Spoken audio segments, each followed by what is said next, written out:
नमस्कार, आप देख रहे हैं एनबी न्यूज़ 24/7 नीलम बोध के साथ। और साथियों, आज हूँ मैं सारनाथ की उस पावन धरती पर जहाँ से भगवान बुद्ध ने पहला धम्मो उपदेश दिया। जी हाँ, 5 प्रव्राजकों को दिया गया पहला धम्मो उपदेश पूरे विश्व में प्रसिद्ध हुआ और एक तरह से जो धम्म का चक्का है वो सारनाथ की भूमि से ही चला और पूरे विश्व को करुणा मैत्री भाईचारे का संदेश देते हुए जन जन तक पहुँचा।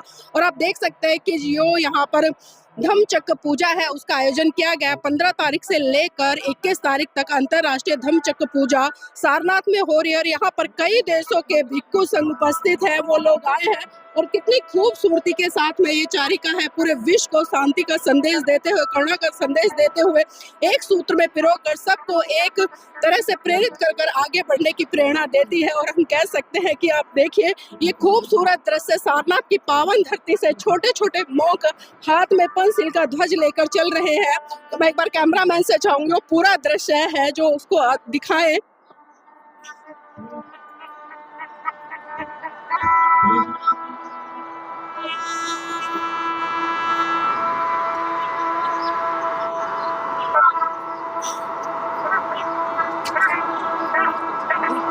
और आप देख सकते हैं कि इधर जो भिक्षु संघ है हाथों में भगवान बुद्ध की जो बेहद खूबसूरत सफेद कलर की मूर्ति है उनके हाथों में है।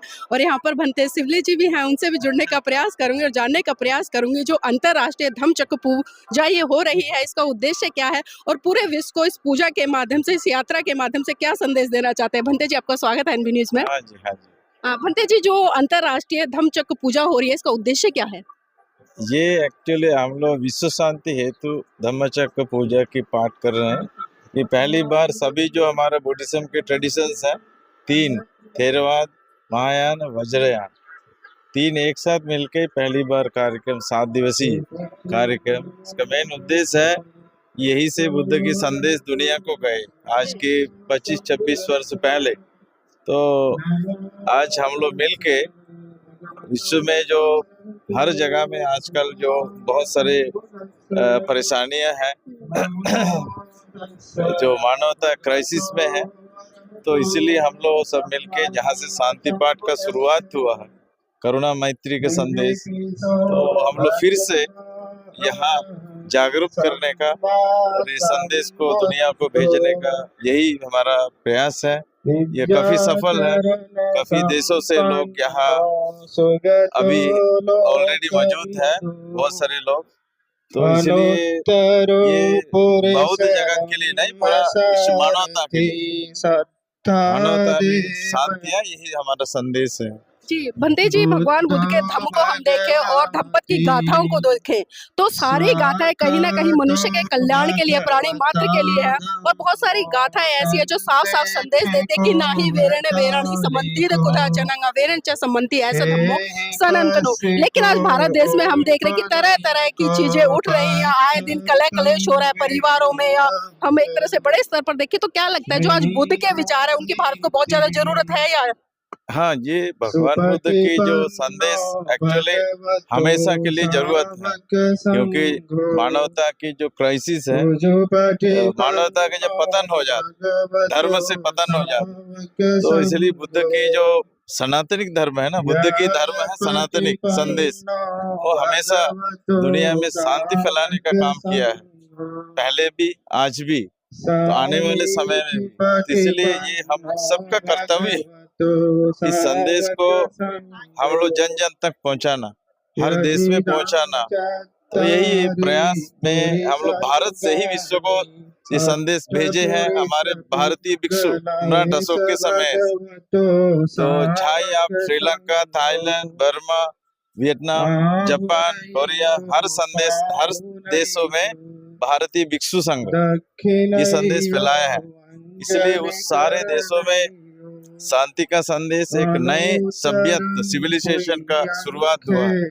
तो फिर से जब ये पतन होता है मानव धर्म दुनिया से, तो उसको जगाने का काम भिक्षु संघ कर रहे हैं। तो हम लोग इसी तपोभूमि से, ये पवित्र सारनाथ भूमि से ये संदेश दुनिया को भेज रहे हैं। इसलिए दंपत की जो हमेशा के लिए जो दंपत की जो गाथाएं से इसका जो अनुवाद है, इसके जो मेन उद्देश्य है मानवता को ऊपर उठाने का, तो यही संदेश बौद्ध सारनाथ से शुरू हुई है, तो ये अभी हमेशा चलेगा, जी। हर अच्छा साल चलेगा। बंदे जी, अगर हम हिंदुओं से पूछते हैं धर्म क्या है, तो वो कहते हैं भाई पूजा पाठ करना, मंदिर में जाना, आरती करना, ये धर्म है। इसी तरह से जब मुसलमानों से चर्चा की जाती है तो मुसलमान भी कहते हैं कि मस्जिद में जाना, 5 समय की नमाज पढ़ना, यही धर्म है। इसी तरह से अगर हम ईसाइयों से पूछे तो उनका भी यही होता है कि चर्च में जाना, गॉड की प्रे करना, यही धर्म है। लेकिन जब भगवान बुद्ध के संदर्भ में हम बात करते हैं तो धर्म को उन्होंने बिल्कुल साफ-साफ डिफाइन किया है कि सब पापस्य अकरणं कुशलस्य उपसंपदा सचित पर्यदपनं एतं बुद्धानुशासनं।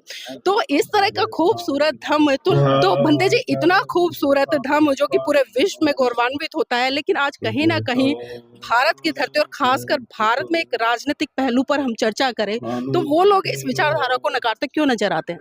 देखिए, ये तो केवल इस देश का नहीं है, हर देश का इस प्रकार की पतन होता है, और पॉलिटिकल वे में हो या दूसरा किसी तरफ से ये होते रहते हैं।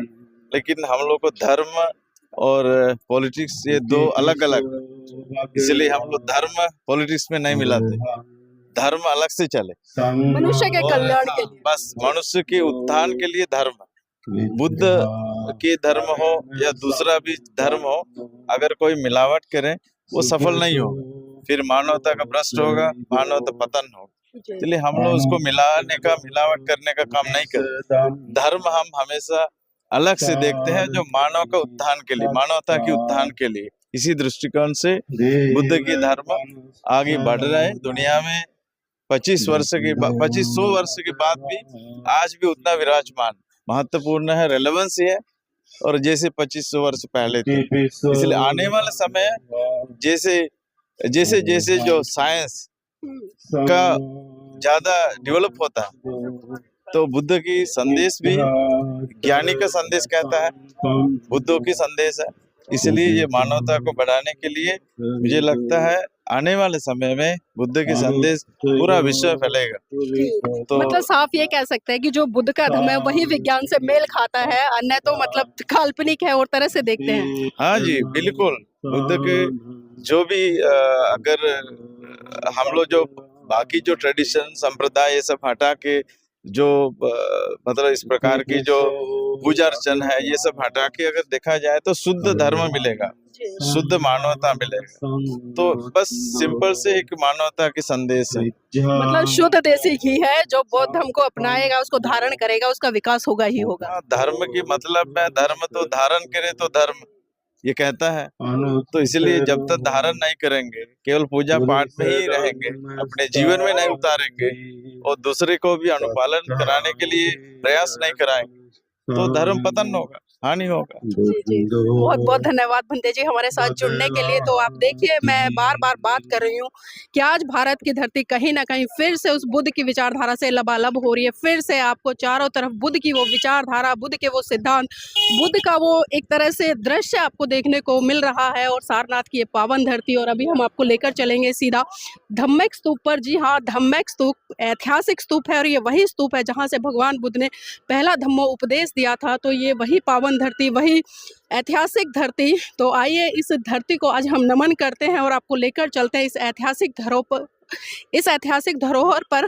और आप देखिए खूबसूरत मंजर और तमाम जो यहाँ पर लोग आए हुए हैं, किस तरह से इस खूबसूरत दृश्य का लुत्फ उठाते हुए, इस नज़ारे को देखते हुए। और वास्तव में मुझे तो ऐसा लग रहा है कि पूरा भारत बौद्धमय हो गया है।